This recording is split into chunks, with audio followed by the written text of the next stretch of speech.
जैसा उम्मीद करता हूँ यार सब खेल संगे क्या यार। काफ़ी यार शूटिंग में ना टाइम लग गया था यार, 2-3 दिन से मेरा ब्लॉग नहीं अपलोड हो रहा था, लेकिन यार अब रोज़ाना मेरा ब्लॉग अपलोड हो गया था यार।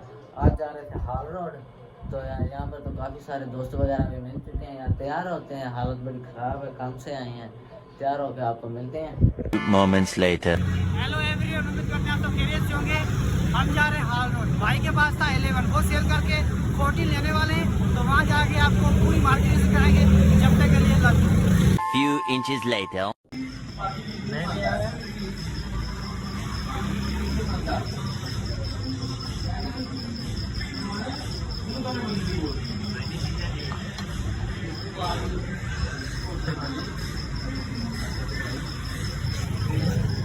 तो है गाइस, अभी भी हाल रोड से होके वापस है, पूरा हाल रोड बंद था, अभी गाड़ी में बैठने लगे हैं और अभी वापस जाने लगे हैं।